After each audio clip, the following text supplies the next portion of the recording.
ప్రతి క్రైస్తవుడు ఉదయం లేవటంతో నేను ఎప్పుడు చెప్తా కదా, జీవన తొలి సంధ్య దేవుని వాక్యంతో మనం ప్రారంభించాలి. ఆమేన్.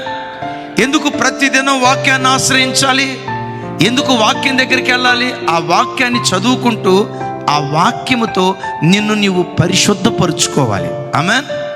ఆ వాక్యంతో నిన్ను నీవు పరిశుద్ధపరుచుకోవాలి. ఏ వాక్యం అయితే చదివావో ఆ దినమంతా ఆ వాక్యం నీ హృదయంలో పొంగి పొర్లుతూ ఉండాలి.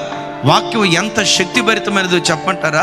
ఆ వాక్యం నిన్ను నిర్దోషమైన వాడిగా, మహిమ కలిగిన వాడిగా, కళంకము లేని వాడిగా, డాగు మచ్చ ముడత లేని ఓ నిష్కలంకమైన పెండ్లి కుమార్తెగా దేవుని ఎదుట నిన్ను నన్ను నిలవబెట్టగలిగిన శక్తి జీవము కలిగిన దేవుని వాక్యంలో ఉంది.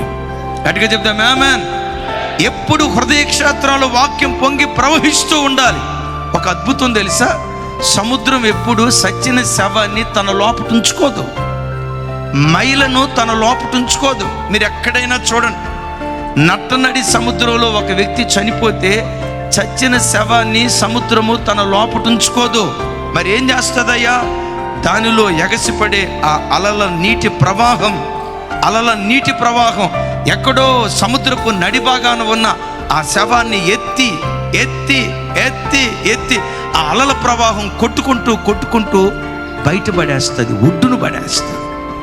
ప్రతి క్రైస్తవుని లోపట సముద్రంలో నీళ్లు ఎట్లా పొంగి పొర్లుతాయో వాక్యం నీ హృదయములో అలా పొంగి ప్రవహిస్తే చచ్చిన ప్రతి అనుభవం కొట్టుకొని పోయేటట్లుగా దేవుడు కృప చూపిస్తాడు.